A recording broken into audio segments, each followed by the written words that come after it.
네, 성경 말씀 마태복음 2장 1절에서 11절까지의 말씀입니다. 같이 읽겠습니다.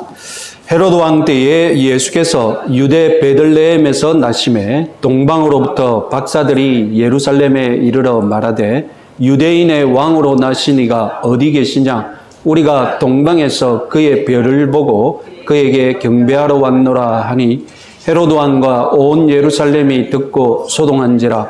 왕이 모든 대제사장과 백성의 서기관들을 모아 그리스도가 어디서 나겠느냐 물으니 이르되 유대 베들레헴이오니 이는 선지자로 이렇게 기록된 바 또 유대 땅 베들레헴아 너는 유대 고을 중에서 가장 작지 아니하도다.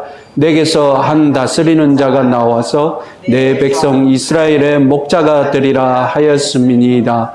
이에 헤롯이 가만히 박사들을 불러 별이 나타난 때를 자세히 묻고 베들레헴으로 보내며 이르되 가서 아기에 대하여 자세히 알아보고 찾거든 내게 고하여 나도 가서 그에게 경배하게 하라. 박사들이 왕의 말을 듣고 갈새 동방에서 보던 그 별이 문득 앞서 인도하여 가다가 아기 있는 곳 위에 머물며 서 있는지라. 그들이 별을 보고 매우 크게 기뻐하더라. 집에 들어가 아기와 그의 어머니 마리아가 함께 있는 것을 보고 엎드려 아기께 경배하고 보배압을 열어 황금과 유향과 모략을 예물로 드리니라. 아멘. 예, 이 마태가 전하여 주는 첫 번째 성탄 이야기는 우리 21세기의 관점에서 보면 그야말로 동화 혹은 신화처럼 보입니다. 그래서 오늘 저는 여러분들에게 이 21세기의 불신자의 입장에서 이 이야기에서 믿기 힘든 부분들, 그런 부분들을 우리가 솔직하게 한번 꺼내놓고 한번 변호하는 그런 설교를 한번 해보겠습니다. 자, 동방박사 이야기는 이 성경 본문 말고도 로마 교회를 통하여서 이 지어낸 전설들이 덧붙여져 있습니다. 이 박사들이 바친 예물이 3개입니다. 그러니까 아마 1인당 1개씩 바쳤지 않겠느냐? 그래서 박사들은 총 3명이다. 우리가 그렇게 믿고 있죠. 그러나 성경은 아에 대해서 말하지 않고 있습니다. 동방기독교에서는 이 박사들의 숫자가 12명일 것이다. 이렇게 얘기하고도 있습니다. 서방기독교에서는 주후 200년경부터 이 동방박사가 아무래도 동방의 왕일 것이다. 그렇게 또 얘기하기도 했습니다. 왜냐하면 구약 성경의 예언을 보면 이 왕이 하나님께 와서 메시아 앞에 와서 예배드린다는 그런 예언이 있기 때문에 박사가 아니라 왕일지도 모른다. 그렇게 또 얘기했고요. 시간이 더 흘러서 주후 6년경에는 이 동방박사들에게 이름이 붙여졌습니다. 그래서 이 3명의 이름이 발다사르, 멜키오르, 카스파르 이렇게 이 이름이 이탈리아의 오래된 교회에 이들의 모자이크를 보면 이제 이 동방박사들의 모자이크 그 밑에 또 이름까지 이렇게 만들어 놨죠. 심지어 독일의 쾰른 성당에는 아마 중세 때 동방박사들의 유물이다라고 그 중세 때 유물 숭배가 유행했지 않습니까? 그 유물을 와서 경배하면 그 면제가 된다고 면별부도 사면 자기의 죄도 없어지지만 성인들의 유물을 또 경배하고 숭배하면 자기 벌이 깎아진다고 믿었거든요. 그래서 독일 켈른 성당에서는 박사들의 유물이다라고 보관까지 하고 있다고 합니다. 자, 우리가 이런 전설들을 무시하고 전설이라고 생각하고 성경 본문만 보아도 동방박사 이야기에는 참 믿기 힘든 부분들이 있습니다. 다름 아니라 별 때문이죠. 그래서 동화 같다는 것입니다. 별이 안내하고 별을 따라갔다? 정말로 동화 같지 않습니까? 그러나 2000년 전 이 고대인들에게는 이것은 사실, 실제, 요즘 말로 리얼리티였습니다. 오늘날 우리들은 별을 따라서 여행하지 않습니다. 그러나 몇백 년 전만 해도 별을 따라서 여행을 했습니다. 고대인들에게 내비게이션이 있다면 다름 아니라 밤하늘의 별자리가 바로 내비게이션이었습니다. 오늘날 우리들은 별 볼 일 없습니다. 그러나 고대인들은 별을 볼 수 있어야만 살아갈 수 있었습니다. 여행이 가능합니다. 무엇보다도 이 고대인들은 별을 천사 같은 존재로 믿고 있었습니다. 박사로 번역된 헬라어 마고스, 복수로 마고이, 이 단어는 원래 페르시아에 박식한 종교 지도자들을 가리키는 단어입니다. 이 고대의 지식인들, 고대의 종교 지도자들은 점성술, 해몽, 심지어는 마술까지 할 수 있었습니다. 그래서 동방 박사들에 대해 우리 성경각주는 점성가라고 인쇄해 놓았습니다. 오늘날 과학 수준에서, 오늘날 천문학 수준에서 2000년 전 천문학자들을 보면 점성가에 지나지 않습니다. 그러나 2000년 전 수준에서, 2000년 전 학문 수준에서 고대인들의 눈에서 보자면 그들은 박사들입니다.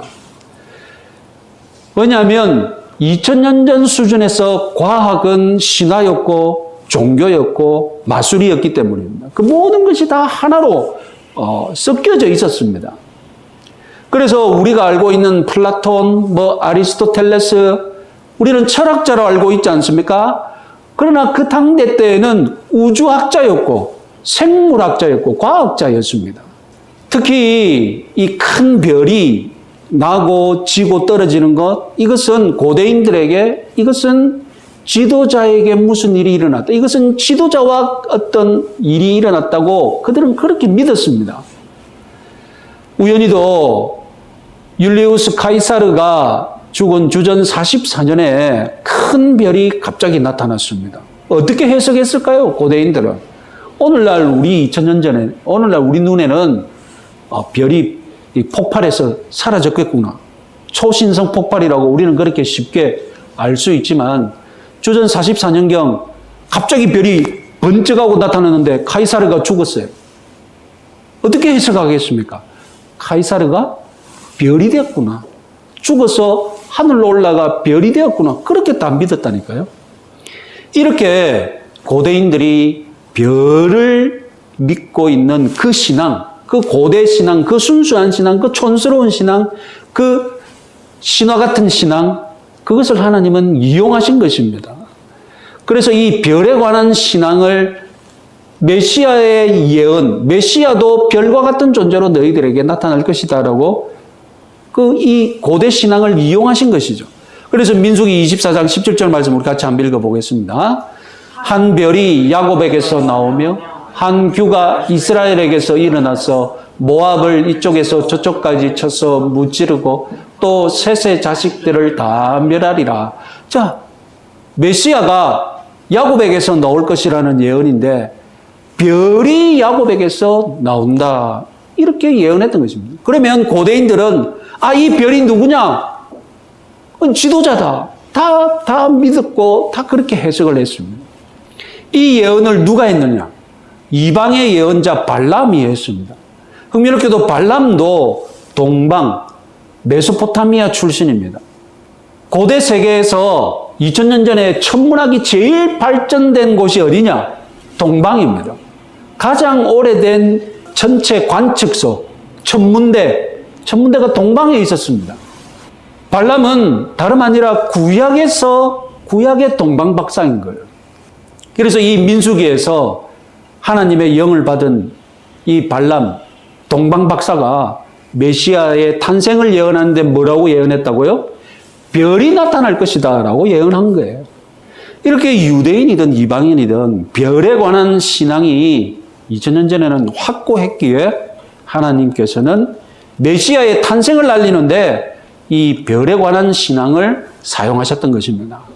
그런데 이 동방 박사들이 본 별, 이 별을 우리는 21세기에 살고 있으니까 자꾸 과학의 눈으로, 우리 수준의 눈으로 자꾸 보기를 원합니다. 그래서 가만히 생각해 보면 박사들에게 나타난 별, 그건 아마 2000년 전 어떤 특별한 그 천체 현상에서 그 별을 찾을 수 있을지도 모른다. 우리 그렇게 또 생각합니다. 그래서 예수님 탄생 시기에 전후로 몇 가지 천체 현상들을 손꼽아서 그런 실제 일어난 천체 현상을 동방 박사들이 보았다라고 연결 짓고 싶어 합니다. 왜냐하면 기록이 있으니까요. 누가 그런 기록을 가지고 있다고요? 2000년 전 천체 현상의 기록을 어떤 사람들이 가지고 있다고요? 동방의 천문대가 다 그런 기록을 가지고 있기 때문에. 이분들의 의도는 성경이 사실임을 증명하고 싶은 마음입니다. 그래서 이 동방 박사들의 별이 동화 같아 보이니까 동화가 아니라 사실 리얼리티가 있다고 입증하고 싶은 거예요. 그래서 수천 년 전의 천문대 기록과 거기에 나타난 천체 현상과 이 동방 박사들이 보았다는 별과 연결 짓고 싶어 하는 것이죠. 그 마음은 알겠지만 그러다가 무리한 해석을 할 수 있는 것이죠. 그럼 성경은 이 별과 동방 박사들의 여정에 대해 정확하게 무엇을 말하고 있는지 우리 다시 한번 자세히 한번 살펴보겠습니다. 우선 성경 본문을 확인해 봅시다. 우리 2절 같이 한번 읽어보겠습니다. 유대인의 왕으로 나신 이가 어디 계시냐? 우리가 동방에서 그의 별을 보고 그에게 경배하러 왔노라 하니. 자, 9절. 박사들이 왕의 말을 듣고 갈새 동방에서 보던 그 별이 문득 앞서 인도하여 가다가 악이 있는 곳 위에 머물러 서는지라. 자, 여러분. 언뜻 보기에 2절에는 별이 박사들을 인도했다는 말이 없습니다. 그런데 9절에 문득 별이 박사들을 인도했다고 합니다. 그러니까 2절과 9절을 보면 동방에서 예루살렘에 올 때까지는 박사들을 별이 인도했다는 말이 없고 예루살렘에서 베루살렘까지는 어떻게 했단 말입니까? 그 별이 박사들을 인도했다라고 기록합니다. 자, 여기서 우리가 세 가지를 정리할 수 있겠습니다. 자, 첫째, 파워포인트 보겠습니다. 2절을 보니까 박사들은 동방에서 별을 보고 예루살렘에 왔는데 그동안 별이 인도했다고는 말하지 않는다는 것입니다. 동방에서 박사들이 별을 관측했는데 그 별이 유대 땅 위에 있다고 이들이 관측한 것입니다. 성경에서 동방이라는 곳, 이곳은 오늘날 이라크 땅. 그래서 고대로부터 메소포타미아 혹은 바벨론이라고 부르는 그 지역입니다. 바벨론에서 예루살렘에까지 거리가 약 1400km입니다. 박사들은 즉흥적으로 며칠 길을 걸어온 것이 아닙니다. 2000년 전 박사들은 1400km 동방에서 예루살렘까지 가려면 여행단을 꾸리고, 왜냐하면 몇 달을 가야 하니까. 그래서 그 모든 식사, 그 도중에 모든 거, 그 엄청난 여행단을 꾸려야 합니다. 몇 달을 걸어온 것입니다. 자, 목적지가 예루살렘이라면 동방에서, 바벨론에서 예루살렘에 오는 길, 이것은 안내받을 필요가 없습니다. 왜 그럴까요? 예? 다 아니까. 고속도로가 있으니까. 2000년 전에도 애굽에서 동방까지, 애굽에서 바벨론까지, 이집트에서 바벨론까지 갈 수 있는 고속도로가 다 뚫려 있었어요. 물론 다 걸어가는 길이죠. 말로 다 걸어가는 길이었지만, 그래서 동방에서 별을 보고 저기 유대 땅 위에 있는 별이다라고 박사들이 생각했다면 그냥 가자. 그래서 몇 달 동안 고속도로를 타고 예루살렘으로 올 수가 있었습니다. 이것이 첫 번째입니다. 둘째로 이 박사들은 베들레헴이 아니라 예루살렘에 와서 왕을 찾았다는 것입니다. 왜 박사들이 예루살렘에 왔을까요? 별이 예루살렘으로 인도했다는 말입니까? 우리는 몇 가지 이유들을 추측할 수 있습니다. 그러면 이 동방박사 이야기는 추측이 남발하면서 복잡해집니다. 자, 가장 간단하게 합리적으로 해석해 봅시다. 박사들이 동방에서 관측해 보니 그 별은 유대 땅 위에 있었고, 만약 그 별이 새 왕이 태어나는 별이라면 그 장소는 당연히 어디라고 생각했겠습니까? 유대 땅의 왕이 태어날 장소는 예루살렘일 것이라고 그들은 당연히 예측을 했던 것입니다. 그래서 예루살렘으로 가는 고속도로를 타고 몇 달간 걸어온 것입니다. 자, 지금까지 별은 박사들을 끌어들였지 인도하지는 않았습니다. 그러나 이제 별이 인도하기 시작합니다. 셋째로 9절에서 예루살렘에서 베들레헴까지는 박사들을 별이 인도합니다. 왜요? 박사들은 아기 예수가 있는 집은커녕 베들레헴 가는 길을 모르니까요. 예루살렘까지는 고속도로를 타고 왔는데 베들레헴까지는 동방에 사는 사람들이 어떻게 그 촌구석을 찾아가겠습니까? 그래서 베들레헴 아기 예수가 탄생한 집은 별이 인도해 주어야만 찾아갈 수 있었던 것입니다.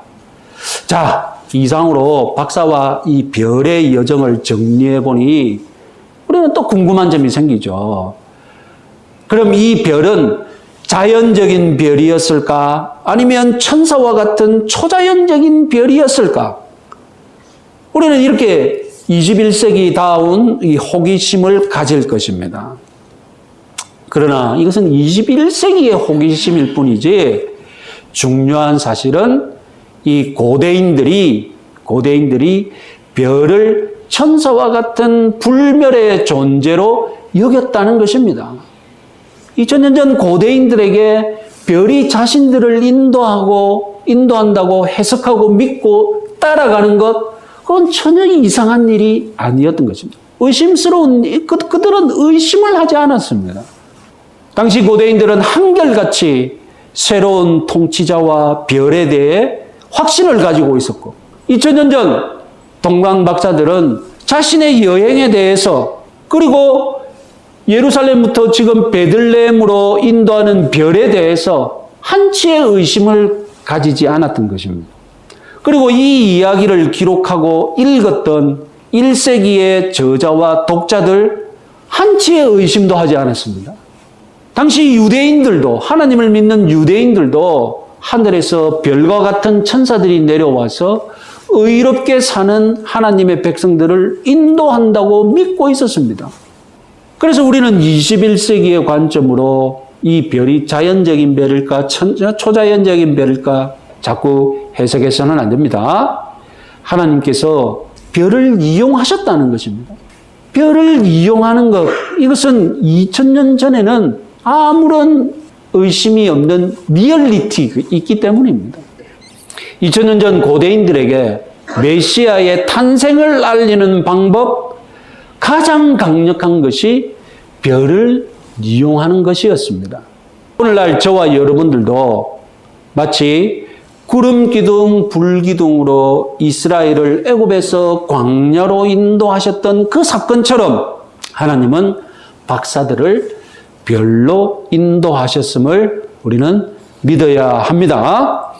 오늘날 우리 눈에는 동방박사 이야기가 동화처럼 보이는 부분이 있지만 2000년 전 고대인들에게 이 동방박사 이야기는 다큐멘터리, 실화, 리얼리티가 충만한 이야기였음을 저와 여러분 모두 믿으시기 바랍니다. 자, 이렇게 이 별이 박사들을 인도한 것에 대해 변호하고 믿는다 해도 결정적인 의문이 하나 더 남아 있습니다. 여러분들 어떤 의문을 가지고 있습니까? 왜 하필 동방 박사들이 유대인의 왕이 태어난 것을 축하하러 오느냐는 것입니다. 유대 박사들도 아니고 근처에 있는 박사들도 아니고 왜 하필 동방 박사, 그렇게 몇 달간 걸어와야 하는 그 먼 거리에 있는 박사들이 갓 태어난 유대의 왕자에게 경배하기 위해 그 먼 거리, 그 위험한 여행을 감행했냐는 것입니다. 이야기의 동기부터 설득력이 떨어지게 보인다는 것입니다. 이 이야기를 시작하는 동기가 의심스러운 거예요. 자, 오늘 동방박사 이야기에서 저와 여러분들이 반드시 기억해야 할 것은 바로 이 부분입니다. 왜 하필 동방박사냐? 왜 하필 동방박사가 유대까지 왔느냐? 다른 건 다 기억 못 하셔도 됩니다. 이 부분부터 이 하나만 기억해 두고 가셔야 하겠습니다. 하나님은 왜 동방박사를 인도하셔서 아기 예수를 경배하게 했느냐? 자, 여기에 초점을 두봅시다. 그 이유를 간단하게 말씀드리자면 예언 때문입니다. 메시아 예언 때문이란 말입니다. 두 종류의 예언이 있었습니다. 첫 번째는 이 세계를 통치할 인물이 유대에서 난다는 소문이 로마 제국 전역에 퍼져 있었습니다. 이 소문은 다름이 아니라 지중해 전역에 흩어져 살고 있는 유대인들이 메시아 신앙을 가지고 있기 때문에 생긴 것입니다. 자, 유대의 메시아 신앙, 정치적으로 보면 유대의 왕이 로마를 무찌른다는 것 아닙니까? 유대의 메시아 신앙 간단하잖아요. 유대의 왕이 로마를 이긴다는 것이잖아요. 그 유대인들이 그런 메시아 신앙을 가지고 있는데 로마 제국 지중해 세계에 유대인들이 흩어져서 좀 살고 있거든요. 그 유대인들은 그렇게 믿고 있는 거예요. 우리 유대 왕이 로마를 무찌르고 우리를 독립시켜 줄 것이다. 그것이 막 소문이 퍼지니까 이 유대의 메시아 신앙 때문에 로마 제국 사람들이 어떻게 소문이 퍼졌느냐. 아, 유대의 왕이 나와가지고 로마 제국을 뒤엎는데 그렇게 로마 제국 전역에 소문이 퍼진 거예요. 한때 유대인들이 동방에 포로로 그 모든 민족이 다 사로잡혀갔지 않습니까? 그래서 1세기 때에도 메소포타미아에는 유대인들이 많이 살고 있었습니다. 그리고 바벨론에는 유대교를 배울 수 있는 유대인 센터까지 다 있었습니다. 아마 동방 박사들도 메소포타미아의 유대인들에게서 메시아에 관한 이야기를 들었을 것입니다. 로마 제국과 싸워서 이기는 메시아. 그렇다면 로마 제국을 차지할 통치자란 말인가? 이렇게 동방 박사들도 관심을 가졌겠죠. 그런데 새로운 별이 나타났는데 자기들이 관측해 보니까 저건 유대인의 별인데? 그럼 로마를 이길 새로운 왕이 태어났단 말인가? 그래서 박사들은 긴 여정을 떠났다는 거죠. 이것이 첫 번째 예언이라면 두 번째 예언은 다름 아니라 성경적인 예언입니다. 자, 동방은 이스라엘의 원수들의 땅입니다. 북이스라엘 왕국, 남유다 왕국 모두 동방에서 온 제국들이 아시리아 제국, 바벨론 제국 다 멸망시켜서 포로로 끌고 갔잖아요. 예? 주전 600년경, 500년경 동방에 있는 이 제국들이 와가지고 하나는 북이스라엘 왕국을 무찌르고 포로로 잡아갔고 또 100년이 지나더니 이번에는 바벨론이 와가지고 남유다 왕국을 무찌르고 다 때려잡아가지고 또 포로로 끌고 갔고 그래가지고 이스라엘이 쫄딱 망한 거 아닙니까? 그런 동방은 이스라엘을 괴롭히는 이방의 대표들입니다. 하나님의 원수들의 대표들입니다. 그런데 이 구약 성경에는 하나님을 대적하는 자들이 하나님께 나와서 예배 드리는 때가 올 것이다. 그때가 바로 메시아가 임하는 때다. 그렇게 메시아에 관한 예언을 할 때 반드시 이방인들이 자기 발로 와서 예배 드릴 것이다 라고 예언했던 것입니다. 그 대표적인 예언 이사야 60장 1절에서 3절 같이 한번 읽어보겠습니다. 일어나라 빛을 발하라 이는 내 빛이 이르렀고 여호와의 영광이 내 위에 임하였음이니라. 보라 어둠이 땅을 덮을 것이며 캄캄함이 만민을 가리려니와 오직 여호와께서 내 위에 임하실 것이며 그의 영광이 내 위에 나타나리니 나라는 내 빛으로 왕들은 비치는 내 광명으로 나오리라. 자, 여기서 3절을 보시면 나라들 어떤 나라들입니까? 이방 나라들이죠. 이스라엘을 괴롭히고 지배하였던 그 나라들이 역전이 되어서 어떻게 한다고요? 나와서 예배드릴 것이다. 오히려 이사야 60장은 메시아 시대에 여호와의 영광과 빛이 임할 것이고, 그러면 만민이, 모든 민족이 그 빛을 찾아 나온다는 것입니다. 그런데 이때 예물도 함께 가져온다고 이사야 60장은 예언하는데 4절 5절 6절 같이 한번 5절 6절 같이 한번 읽어보겠습니다. 그때에 네가 보고 기쁜 빛을 내며 내 마음이 놀라고 또 화창하리니 이는 바다의 부가 내게로 돌아오며 이방 나라들의 재물이 내게로 오미라. 허다한 낙타 미디안과 에바의 어린 낙타가 내 가운데로 가득할 것이며 스바 사람들은 다 금과 유향을 가지고 와서 여호와의 찬송을 전파할 것이며, 그냥 오는 것이 아니라 금과 유향을 가지고 와서 여호와의 찬송을 전파할 것이다. 이것이 메시아 시대의 특징이라는 것입니다. 이 예언에서는 스바 사람들이 그렇게 할 것이다 라고 예언했습니다. 왜 하필 스바 사람들이냐? 다름 아니라 솔로몬 왕 때에, 솔로몬이 막 유명하니까 많은 이방인들이 찾아와서 솔로몬께 예물을 바쳤는데, 그때 스바 여왕이 대규모 방문단을 이끌고 솔로몬을 찾아온 기록이 열왕기에 있지 않습니까? 그래서 스바 사람들은 다름 아니라 이제 이스라엘의 왕께 예배할 이방인의 대표로 예언된 것입니다. 스바 사람들이 금과 유향을 가져올 것이다. 그것은 바로 솔로몬 시대 때를 추억하는 것이죠. 솔로몬 때 있었던 그 일이 메시아 때도 일어날 것이다. 그러니까 스바 사람들은 단지 진짜 스바 사람만 이렇게 할 것이라는 것이 아니라 대표입니다. 누구의 대표입니까? 이방 민족의 대표로 지금 예언된 것이죠. 그런데 동방 박사들이 예물을 바친 것은 다름 아니라 이 구약의 예언이 실현된 것이죠.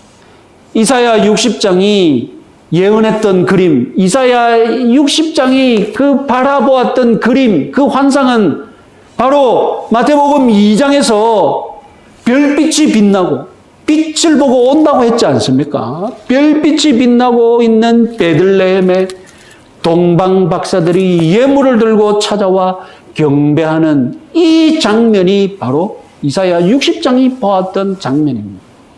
여러분, 이제 동방 박사들이 예수님을 방문하여서 예물을 드린 이 사건을 통해 하나님이 무슨 말씀을 하시고자 하는지 이제 좀 이해가 되십니까? 하나님께서 굳이 멀리 있는 동방 박사를 불러서 예물을 바치게 한 이유, 다름 아니라 메시아 시대에 관한 예언, 그 예언이 예수님 탄생 때부터 지금 실현되고 있다는 것입니다. 예언이 성취되고 있는데 그건 아기 예수가 태어나자마자 이 예언이 성취되고 있다는 것입니다. 이방인들의 대표로 동방 박사들이 메시아께 경배 드렸다는 것입니다. 태어나면서 이방인들이 예배드리는 일이 시작되었으니 이제는 어떻게 된다는 말입니까? 이제는 대표뿐만이 아니라 모든 이방인들이 예수님께 경배하는 일이 이제 성취될 것이고 성취되어야 한다는 것입니다. 그래서 여러분, 마태복음 마지막 장에서 예수님은 제자들에게 어떤 명령을 내렸습니까? 모든 민족으로 가서 제자 삼으라는 것입니다. 제자 삼으면 그 사람들이 메시아께 예배드릴 일이 일어나지 않느냐. 그래서 예루살렘에서 모든 이방 민족으로 퍼져가라는 명령을 내리셨던 것입니다. 이제 기독교는 예루살렘으로 모이는 종교가 아니라 이방 민족으로 흩어지고 이방 민족으로 뻗어나가는 종교가 되어야 한다는 것입니다. 그런데 여러분, 사도행전 앞장을 보면 예수님께 제자들이 그런 명령을 받았는데 제자들은 어떻게 하고 있었습니까? 제자들은 자기들끼리 좋다고 우리 유대인들끼리 모이자고 예루살렘에서 계속 모여 있는 거예요. 이방으로 안 나가는 거예요. 이방인들은 더럽다고 안 나가고 있고 베드로도 마찬가지고. 예수님은 이방 민족으로 가라고 했는데 베드로를 비롯한 12제자들은 어이 더러운 이방인들은 우리 가지 말고 우리끼리 모여서 예배드리자고. 성전에 올라가고 좋다고 성전 근처에서 예배드리고 정신 나간 거예요. 예수님의 명령을 이해 못하고 있는 거예요. 그래서 하나님이 어떻게 하셨습니까? 핍박을 줘가지고 와 예루살렘에 못 있겠다. 하는 수 없이 예루살렘에서 다 흩어졌잖아요. 하는 수 없이 다 흩어져. 사마리아로도 가고 어디로 가고 우리 성전에서 모이면 안 되겠구나. 그래서 억지로 흩어지고 예루살렘에서 탈출했지 않습니까? 그래도 안 되니까 하나님께서 최후의 카드를 내셨는데 그 카드가 무엇입니까? 이방인의 사도 바울이죠. 이방인한테 가기 싫어하니까 이방인한테 잘 갈 수 있는 사도를 한 명 더 추가하셨는 거예요. 이방인들에게로 다가가는 친이방인 운동이 바로 기독교임을 믿으시기 바랍니다. 여러분 흥미롭게도 마태복음은 유대인들을 위해 쓰인 복음서입니다. 그런데 마태복음에는 예수님을 유대의 왕으로 인정하는 최초의 인물들 다 이방인들입니다. 오늘 본문에서 하나님 관심 밖으로 취급받던 이 이방인들이 1400km를 걸어와가지고 아기 예수님을 찾아서 경배하는 일이 지금 보여주고 있지 않습니까? 유대인들은 그들도 보지도 않고 이후에 마태복음에는 뛰어난 믿음을 가진 사람들을 소개하는데 다 이방인들이에요. 로마 백부장 다음 또 누굽니까? 예수님이 칭찬하셨던 뛰어난 믿음을 가진 사람 기억나십니까? 15장 가나안의 그 여인 예수님이 뭐라 해도 막 나를 밟고 가라 식으로 막 은혜 달라고 여인이 그랬지 않습니까? 이후에 십자가 사건을 보더라도 어쨌든 예수님을 유대의 왕으로 인정하는 것은 모두 이방인들이고 로마인들입니다. 반면에 유대인들, 제사장들, 서기관들 베들레헴에서 메시아가 났다고 했는데도 자기들은 관심이 없어요. 찾아가지도 않아. 정작 십자가의 사건을 보면 유대의 지도자들, 유대인들 다 한 마음이 되어서 죽이라고. 그리고 그들은 예수님을 메시아로 인정하지 않고 예수님 앞에서 우리의 왕은 가이사다, 우리의 왕은 로마 황제다라고 소리치지 않습니까? 이방인들은 멀리서 예수님을 찾아와서 경배하는데 하나님의 백성이라고 자처하는 유대인들은 메시아를 거부하고 로마 황제를 섬기는 모습을 마태복음이 적나라하게 보여주고 있다는 것입니다. 자, 마지막으로 주목할 사실은 이 동방박사 이야기는 구약의 예언을 인용하면서 이런 예언이 성취되었다라고 노골적으로 강조하는 이야기입니다. 동방박사 이야기가 품고 있는 예언, 마태복음 2장 6절 같이 한번 읽어보겠습니다. 또 유대 땅 베들레헴아 너는 유대 고을 중에서 가장 작지 아니하도다. 내게서 한 다스리는 자가 나와서 내 백성 이스라엘의 목자가 되리라 하였음이니이다.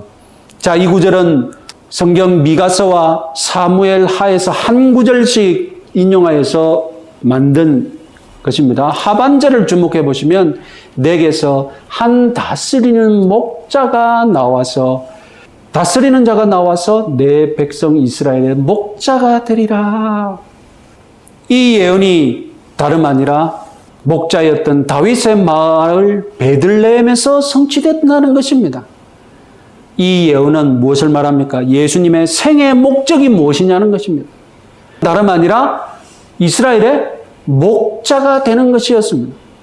그래서 예수님은 내가 목자라고 말씀하지 않습니까? 마태복음 10장 5절 6절 우리 같이 한번 읽어보겠습니다. 예수께서 이 율대를 내보내시며 명하여 이르시되 이방인의 길로도 가지 말고 사마리아인의 고을에도 들어가지 말고 오소 이려 이스라엘 집에 잃어버린 양에게로 가라. 또 유명한 말씀 요한복음 10장 14절에서 16절 같이 한번 읽어보겠습니다.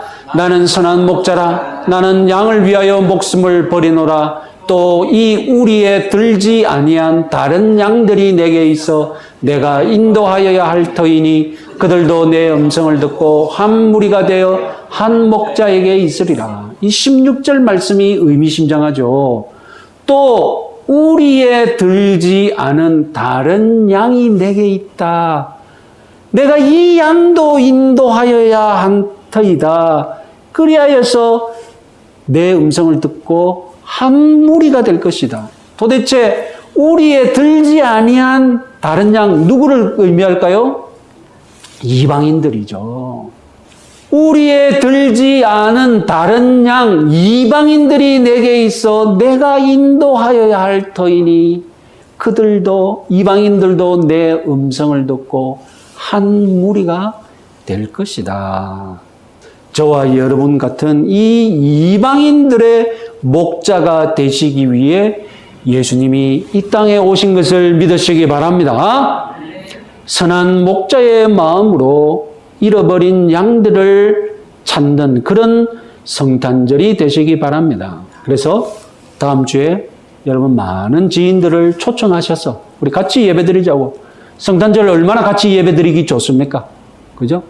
초청하기도 좋고 다음 주에는 우리 식사도 아주 특별하게 준비하시고 그래서 정말 초청하는데 부끄럼 없이 근사한 그런 반찬도 준비해 놓으시고 다음 주에 확정된 메뉴가 무엇입니까?